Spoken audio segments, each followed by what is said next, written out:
पहले हम प्रार्थना में जाएंगे, तो हम अपनी आंखों को बंद करें और अपने आप को तैयार करें। हे पवित्र जीवी सर्वशक्तिमान प्यारे पिता परमेश्वर, आज के सुंदर समय के लिए, सुंदर संगति के लिए हम धन्यवाद करते हैं प्यारे पिता। प्रभु आज का वचन प्रभु हम सबों के लिए प्रभु परमेश्वर पिता आशीष का कारण हो मेरे पिता परमेश्वर। मेरे प्रभु परमेश्वर पिता आज का वचन हम सबके हृदय में जड़ पकड़े और फलवंत हो जाए और सगुना फल को लेकर आए। प्रभु यीशु मसीह के नाम में मांगते हैं, आमीन।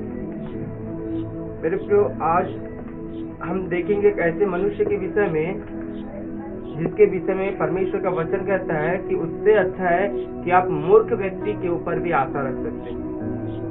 एक ऐसा मनुष्य भी होता है जिस पर विश्वास करना, जिस पर आशा करने से अच्छा है कि आप एक मूर्ख व्यक्ति पर आशा रख लो।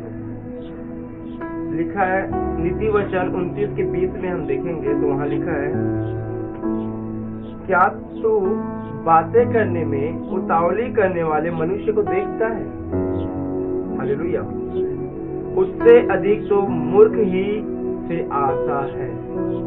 परमेश्वर का वचन यहाँ पर स्पष्ट रूप में बतलाता है कि तू क्या तू बातें करने में उतावली करने वाले मनुष्य को देखता है? उससे अधिक, उतावली से बातें करने वाले मनुष्य से अधिक तो मूर्ख ही से आशा है।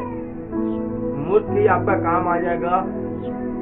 आशा लिखा है कि मूर्ख अधिक तो मूर्ख ही से आशा है उस मनुष्य से जो उतावली बातें करने में उतावली करता है। हालेलुया। क्योंकि एक उतावली करने वाला मनुष्य उतावली में बहुत कुछ ऐसे बातें बोल जाता है जो वो ना तो सोचा रहता है, ना तो वो विचारा रहता है। हालेलुया। अपनी बातें करने की उतावली के कारण वो अपने आप को नासमझ ठहराता है और ऐसी बातें जो उसको नहीं बोलना चाहिए, वो ऐसी बातें वो अपनी उतावली करने के कारण बोल डालता है। इसीलिए खुदा का वचन हमें कहता है, याकूब के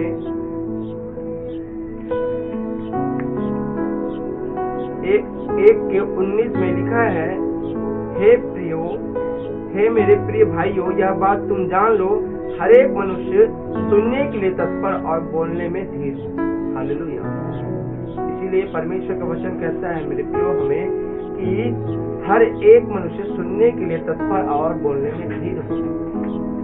क्योंकि जब एक मनुष्य बोलने में धीर होता है, वो मनुष्य पहले दूसरे की बातें को सुनता है, समझता है, सोचता है, उसके विषय में विचारता है कि ये जो बातें बोल रहा है वो सही है या नहीं।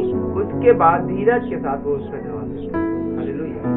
परमेश्वर ने धीरज क्यों कहा है हमें? क्योंकि हम जब धीरज के साथ किसी विषय में हम निर्णय लेते हैं तो वो निर्णय सही होती है। हालेलुया। हड़बड़ी में, उतावली में हर एक काम गड़बड़ होता है। इसीलिए परमेश्वर का वचन कहता है कि क्या तू उस मनुष्य को जानता है जो उतावली में बातें करता है? उससे अच्छा तो मूर्ख ही से आशा रख ले। उससे अच्छा तो मूर्ख ही से आशा रख ले, परंतु उस व्यक्ति पर कभी आशा न रखना जो उतावली में बातें करता है। क्योंकि उतावली में तो बहुत कुछ बोल देगा कि हाँ चलो ठीक है, समय आने पर मैं आपकी ऐसी मदद करूंगा, मैं हूं ना, आप क्यों चिंता करते हो? हालेलुया।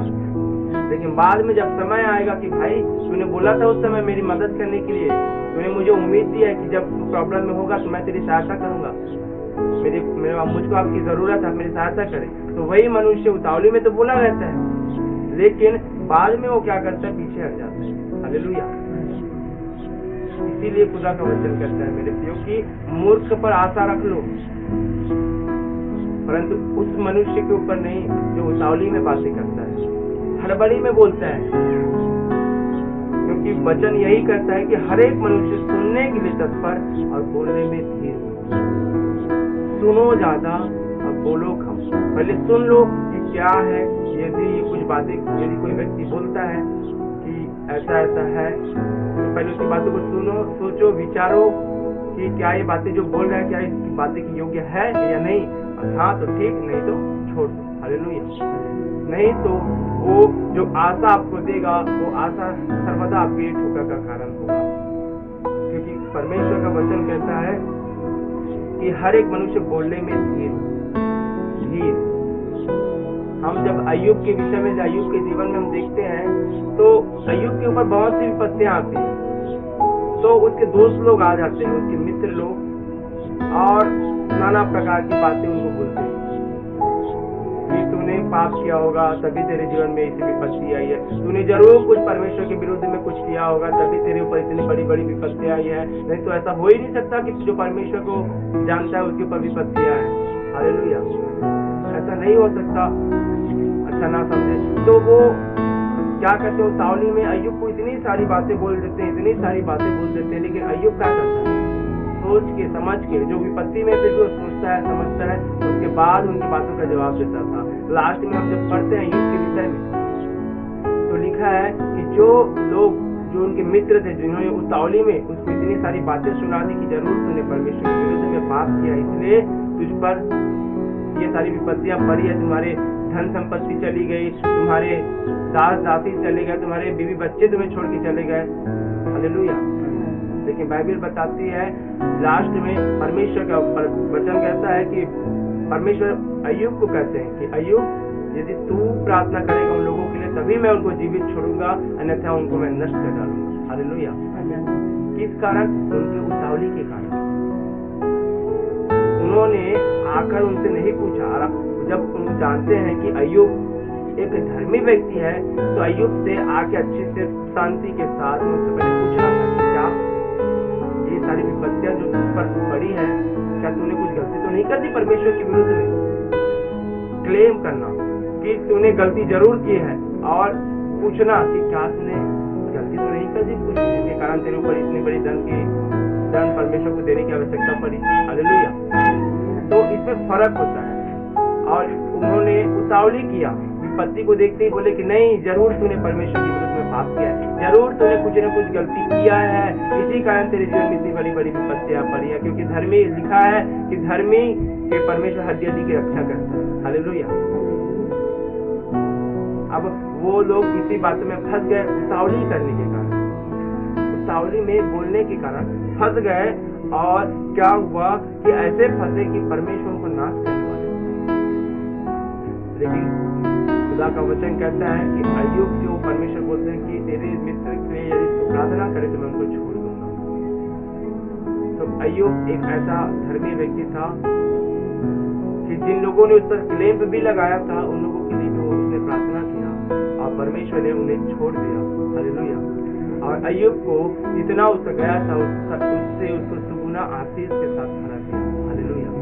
इसीलिए खुदा का वचन कहते हैं मेरे प्रियो कि उस मनुष्य के ऊपर आशा रखने से अच्छा, जो उतावली में बातें करता है, जो आपको एक आशा दे देती है कि यदि आप किसी कार्य के लिए आपको जरूरत है और वो मनुष्य आया, अरे मैं हूँ, चिंता मत करना, ऐसा है वैसा है, मेरे रहते आप क्यों टेंशन लेते हो?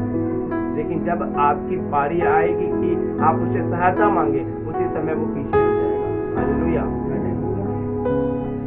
इससे अच्छा खुदा का वचन कहते हैं मूर्ख पर आशा रख ले, क्योंकि मूर्ख व्यक्ति हाँ में हाँ बोलेगा, ना में नहीं करना तो नहीं करना है, चाहे आपको बुरा लगे चाहे अच्छा लगे। हालेलुया। लेकिन वो उतावली में बोलने वाला मनुष्य हमेशा अपने आप को ऐसा प्रकट करेगा कि वो सब कुछ कर सकता है। हालेलुया। लेकिन जब आएगी समय तब वो पीछे हट जाता है, जब आएगी मदद करने का समय तब वो पीछे हट जाता है। इसीलिए परमेश्वर का वचन कहता है कि हर एक मनुष्य सुनने के लिए तत्पर, बोलने के लिए, क्योंकि हम देखते हैं याकूब के 3 के 6वें वचन में तो लिखा है, जीभ भी एक आग है, जीभ हमारे अंगों में अधर्म का एक लोक है और सारी देह पर कलंक लगाती है। सारी देह पर कलंक लगाती है और जीवन गति में आग लगा देती है और नरक कुंड की आग से जलती है। हालेलुया। उतावली में बातें करना कहाँ से होती है? जीभ से होती है। इसीलिए खुदा का वचन कहता है जीभ भी एक आग है, जीभ हमारे अंगों में अधर्म का एक लोक है, जो हमारी सारी देह पर कलंक लगाती है। हम उतावली में तो अपनी जीभ के द्वारा बोल देंगे कि मैं ये कर सकता हूँ, मैं वैसा कर सकता हूँ, मैं फलाना कर सकता हूँ, ऐसा मैं क्या नहीं कर सकता। लेकिन जब समय आती है तो हम उस काम को नहीं कर पाते हैं, तो वही काम नहीं करने के द्वारा, हमारी उतावली में बोलने के द्वारा हमारे पूरे देह में कलंक लगाती कि ये बातें तो बहुत बड़ी बड़ी बोलता था, लेकिन कर कुछ नहीं पाया। हालेलुया। इसीलिए बोलो उतना ही जो आप कर सकते हैं। खुदा का वचन इसीलिए कहता है मेरे प्रियो, धीरे जो बोलना है धीरे धीरे में बोलो, फ्लो में बोलो। पहले सुनो, समझो जो बोल रहे हो क्या मैं उसको कर सकता हूँ या नहीं, सही निर्णय लो और उसके बाद उसको करो। तो परमेश्वर का वचन कहता है कि हमेशा आप सही डिसीजन ले पाओगे, सही निर्णय ले पाओगे, क्योंकि परमेश्वर धीरज का परमेश्वर है और वो हमें हर एक बातों में धीरज सिखाता है। हालेलुया। लिखा है कि सारी देह पर कलंक लगाती है और जीवन गति में आग लगा देती है, और हमारी जीवन की गति में, जीवन के मार्ग में वो आग लगा देती है। हम सही होके चलते रहते हैं, लेकिन उसी गलत उतावली में बोलने के कारण हमें लज्जित होना पड़ता है और वो हमारे पूरे जीवन में आग लगा देती है। हम किसी के साथ में अब सामने में प्रकट रूप से नहीं बातें कर पाते। हालेलुया। क्लियर रूप से बातें नहीं कर पाते, क्योंकि उस उतावली में बोलने के कारण हमें सर्वदा अब लज्जित होना पड़ेगा। हालेलुया। कि हमारे मन में अब यही बात आएगी, मैंने उस समय उतावली में बोल दिया, तब कैसे मैं जाके किसी से बात करूं। हालेलुया। क्योंकि वचन कहता है कि जीवन गति में वो आग लगा देती है और नरक उनकी आग से जलती रहती है। इसीलिए परमेश्वर हमें बार बार यही बातें बोलते हैं कि तुम सुनने में तत्पर रहो। सुनो, जो यदि कुछ बोल रहे हैं सुनते रहो, सुनते रहो, सुनते रहो। जैसे अय्यूब ने सुना, जब उनके एक दोस्त आया, वो बोला ऐसा है वैसा है, तूने ऐसा जरूर किया तभी तेरे को विपत्ति। फिर दूसरा आया, फिर उसने सुनते रहा। फिर तीसरा आया, फिर वो सुनते ही रहा। फिर वो धीरज के साथ वो जवाब दिया, तब परमेश्वर ने लास्ट में उसको आशीषित किया।